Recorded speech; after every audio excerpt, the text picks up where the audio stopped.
Have you ever opened YouTube on a Sunday morning to relax after being berated by your grandmother for still living with your parents, and saw a Spirit of the Law patch analysis video and thought to yourself, damn, this beautiful man speaks of all these smart things that would change how my favorite game plays, but yet he did not mention that longbow arrows are about the same size as a ballista, or how even in Age of Empires we can't expect the Spanish Inquisition?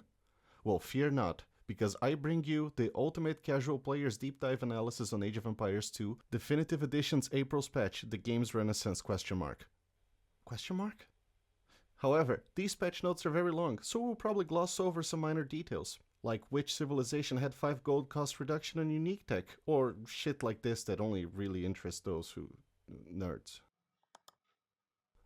A series of small fixes for common crashes in the game, frame rate drops and desyncs, ranging from rematch crashes in custom scenarios that prevent you from being curb stomped a second time, to assisted farm placement lighting your computer on fire. A big shout out for the last one. Mitigated a crash that occurred when the player attempted to load a campaign save file from previous versions of the game. You have no idea how many times I've had to restart scenarios because old saves became unusable. Minor placement and visual glitches, nothing that I have ever been bothered by, so you shouldn't either. Actually, I have no... You shouldn't either. Ungarrisoned sound is no longer played when units get spawned by cheats or technology effects. I have no fucking idea what this means. A lot of polishing of the UI, like overlapping or resources math not adding up, all very welcome changes, but none of them caught my attention like the first and the last. Added individual complexity ratings for historical battle scenarios. I'm sorry, but what does this mean? We already have the sword system to show difficulty. Are they adding another measurement to show how weird mechanics or how unorthodox a scenario is? Because I'd love that, especially on the V scenarios. You walk in for the first time completely unaware that the Seljuk Turks are actually Tatar and can train Mangudai. And historical battles in Victors and Vanquished scenarios screens now have their own flags in the campaign menu with the similar appearance as the campaign group flags. Which means we are getting 2 more bookmarkers instead of that eyesore on the top left of the campaign menu. Good stuff.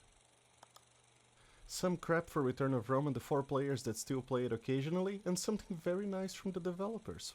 Hosts can now select all civilization set option when they don't own Battle for Greece.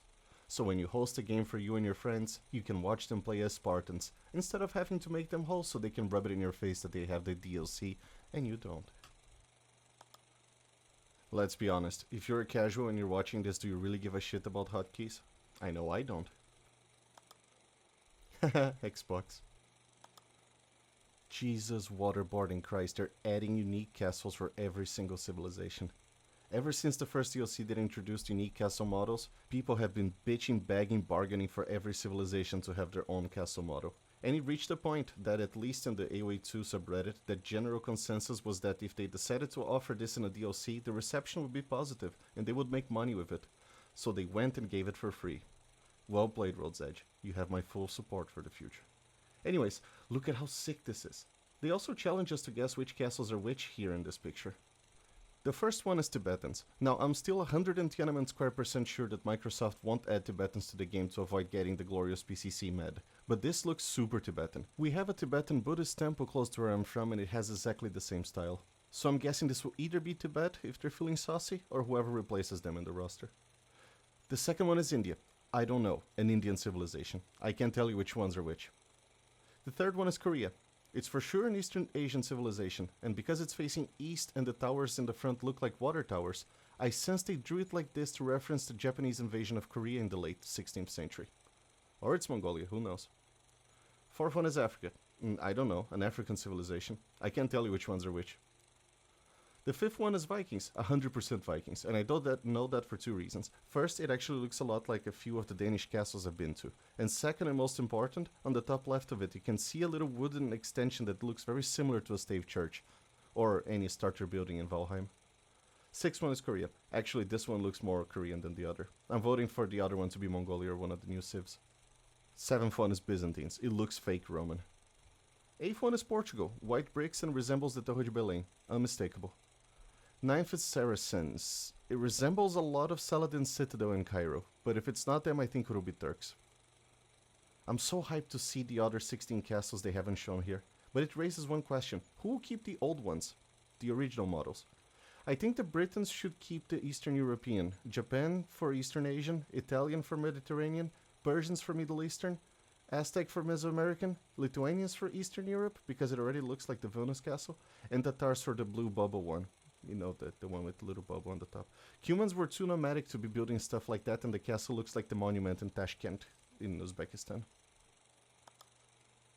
Because all new unique castles wasn't enough, they also added different models for every single elite unit in the game. This is absolutely wild. Now we have the most menacing unit in the game being the elite Teutonic Knight, ready to bring God's wrath in pagan lands. The bannered samurai with gold fittings, slightly more well-dressed berserkers, winged Tarkan, and of course, the KKK Janissary. Although I see they have really tried their best to distance themselves from the original design. However, they knew that adding more details to certain units would make them either convoluted or look like they just left the Pride Parade. So some models are remaining as elite ones, and the new toned-down version will be used as the standard unit, like the bodybuilder plumed archer and cross longbowman. Holy shit, that's a big arrow. It's the same size as the ballista. No wonder his arm is this size. They didn't say exactly which ones will receive this treatment, but it says there that the World Raider will be one of them. Now, they are doing this to keep the fidelity to Mel Gibson's biggest hit after his wife, Braveheart, but how can you tone this down? You would take their pants off. Now, every time you play Black Forest, your biggest fear won't be onagers cutting through wood lines, but angry naked blue men running at you with an axe in one hand and a log in the other. Now monks look like the religion they are preaching. This is something that was experimented with before. Imams and shamans and Aztec priests already existed in the game, but they are finally putting these to good use, and the civilization will use the priests corresponding to the dominant religion. Fucking bravo. We have the traditional beer brewer monk, the once again unexpected Spanish Inquisition, the Aztec monk that lost all his fancy clothes in a pyramid scheme, the imam, what seems to be either a satanic priest or Gandalf, a Cherokee tribe leader, the Diablo 3 monk, Indian man, and pagan shaman. I'm gonna get into modding just to make this guy into a Satanist. But that begs the question, which one is going to be the Mongol priest? And last but not least, there are 3 new monasteries. The Byzantines get a new church for some reason, the pagan civilizations get a shrine, and Ethiopia gets the rock-hewn church, which is just fucking sick. These churches are actually underground and carved out of a single rock. Don't quote me on this. Attack animations are now synced up with the actual attack. Speed matches between both, and they have added new animations for infantry, civilians, and some animals. There's more stuff I could talk about the animation section here, but I feel like there's a broader point that needs to be said about animations in the game. Besides syncing up sound, action, and animation, which on itself is something that people have asked a lot over time, they added brand new combat animations for infantry units, idle combat animations for a number of units, new destruction animation for castles and monasteries, and updated the animations for the new models that are being added. And this is not counting what's coming with the new civilizations and their new respective units. It's hard to grasp how much work this is, but as someone who has studied animation for a couple of years now, I can tell you, doing all this work for such minor details, like on idle combat animations, or to increase immersion, like the new combat animations, is something you will not see on a game made by people who don't love what they do. And adding all of this for free in the game, in this sad microtransaction world we live in now, is beyond admirable of them.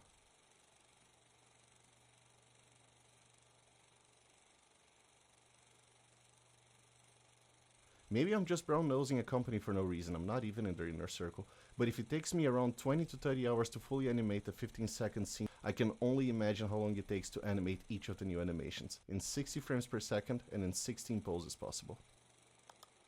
They have cleaned up and polished the tech tree. Say goodbye to wondering what Eagle Warriors are doing in your Korean tech tree, because now they only appear in the ones they're supposed to.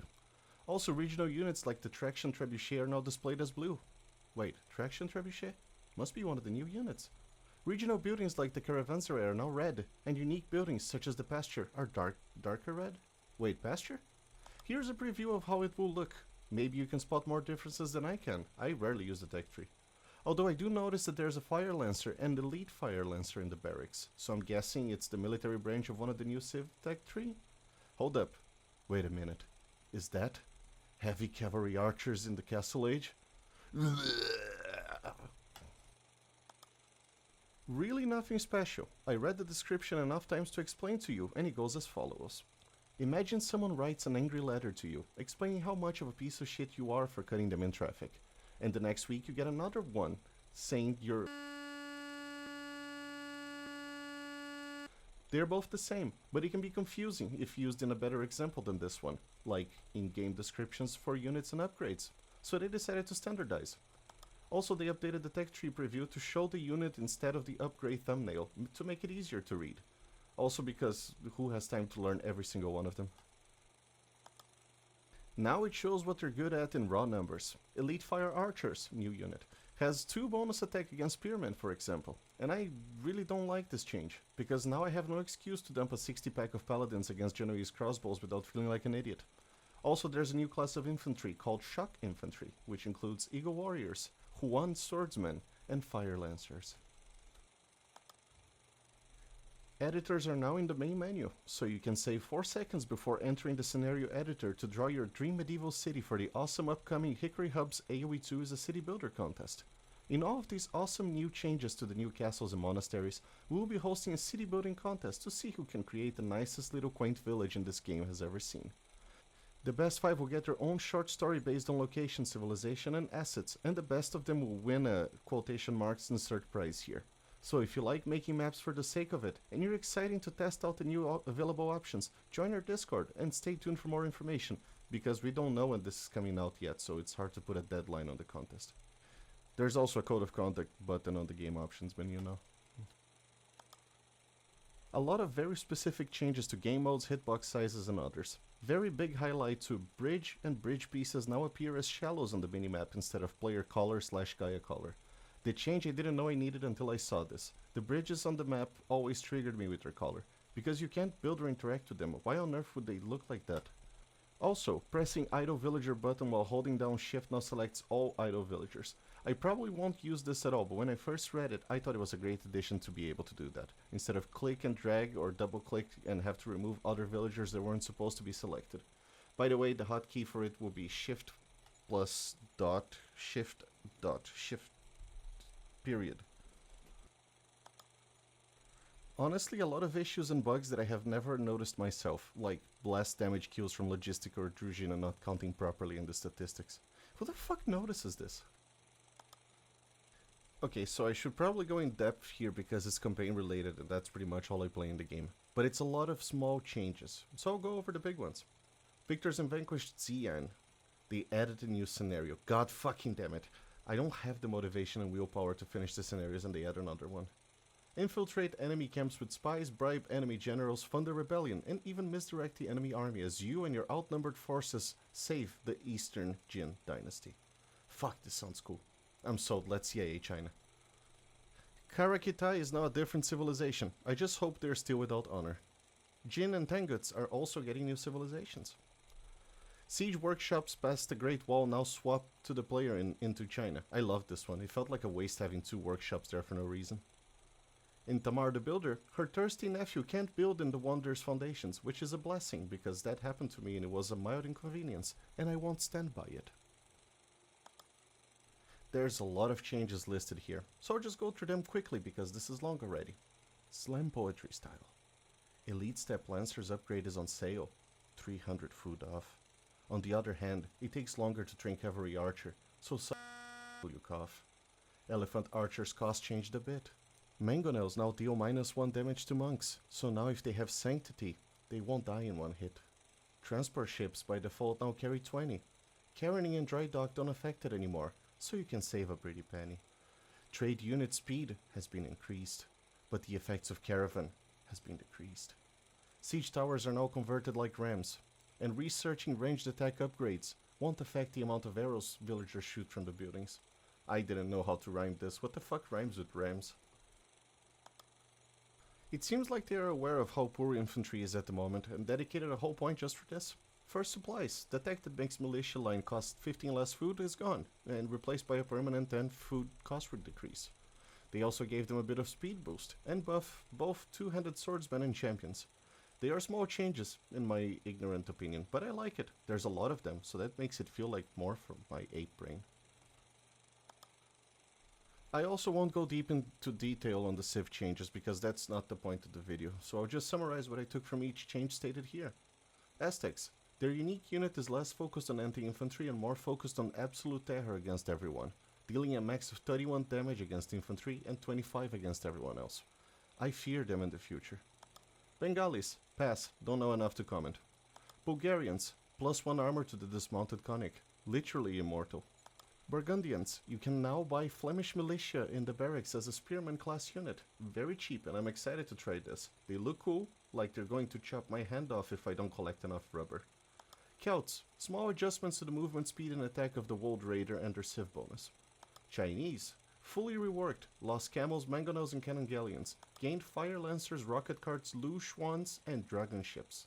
Also, they are an archer and gunpowder civ now. Fucking finally they gave the gunpowder tag to the people who actually created it. Dravidians, buff, but no clue how big. Also, they can marry horses now with animal husbandry. Georgians, a moment of silence for yet another nerf to the cavalry HP regen. Goths, Huskarls cheaper and train faster, which sounds like hell on earth, but they nerfed their civ bonus infantry discount, so time will tell, because I won't be able to. Huns, Tarkan dumps faster. Italians, unique tech rework. Instead of whatever it was, they decided that Italians are arsonists and gave them a technology called pyrotechnia to give hand cannoneers pass-through damage. Also some number tweaking. Japanese, cheaper, faster and charging samurai. Khmer, ballista elephant nerf. Thank God. Koreans, very much reworked, but I can't say much about all the changes because I never played them a lot. But Turtle Ship seems stronger, they don't have onagers anymore, and gained rocket carts and fire lancers, which seem to be more historically appropriate, since they were pioneers in the rockets and carts with the Huasha. Malay, dock line of sight changes, really. Portuguese, organ gun HP nerf. Romans, Italians are arsonists, but Romans aren't, because they don't get arson. Sicilians, sergeant buffs aligned with the infantry buffs, and dungeons can be built in the Dark Age. Sounds awful to play against, but they are just replicas made of paper and can't shoot arrows. Slavs, get free arson instead of supplies. There's a joke here about the situation with Russia, but I'll stand clear in case they think I'm a children's hospital and decide to bomb me. Spanish, missionaries now affected by cavalry upgrades, because they're all in on the Spanish Inquisition in this patch. Teutons, Teutonic knights with more HP and stronger faith in Jesus. Vietnamese, gain access to fire lancers, which also gains more HP from their civ bonus. Vikings, minor resource balancing. I'm standing clear of this one because I haven't completed them and I don't want spoilers. What I played so far has been very, very cool, and I want to experience everything without knowing if warships will now respawn if they're all lost in a scenario. But this is the biggest changes in the list by far. 2 new maps, Glade and Fortified Clearing, both surrounded by forest. One with walls, and the other with Buddhist temples scattered around, I think. And the new real-world map, the Great Wall. So you can test a new China and Korea, and if you're unlucky enough to be player 5, you can test being butt-fucked by player 2 and 4 on the north side of the wall. I'm also not touching this one, because as I've said before, I don't multiplayer. It's too intense and it makes me queasy. This is for all you map makers around. There's new script functions, new coding things, placeholders, and some others I don't understand. They also added new color moods, like darkness, evening, and twilight. I only mentioned the night ones because that's what I'm most excited for, night ambushes. Also new trees like this beautiful lush bamboo, Asian pine, peach blossom, willow, and others. Also fell trees, also new rocks, with fucking pandas. They have also added the following animals to the roster: black bear, polar bear, Arabian wolf, chicken, argali, wild chicken, red-crowned crane, monkey, wild penguin, and 4 more wild horses. This is another topic I'll jump over because I don't understand jack shit about. I do bitch about the pathfinding, but they seem to be working on it and there's a decent amount of changes listed here, so I'm hopeful. There's also a sizable list of things in the modding section that I'm sure whoever mods will be excited to check out. And that's it. I hope you learned a bit of what's to come in the following patch of this beauty of a game that's getting even prettier. I don't usually make stuff like this, I leave it to the pros, but I watched their stuff and I had a different vision of how it should be done, so I hope it hits the mark. But I meant what I said with the City Builder contest. I think it will be a lot of fun, and everyone should join us. You can join with the link in the description.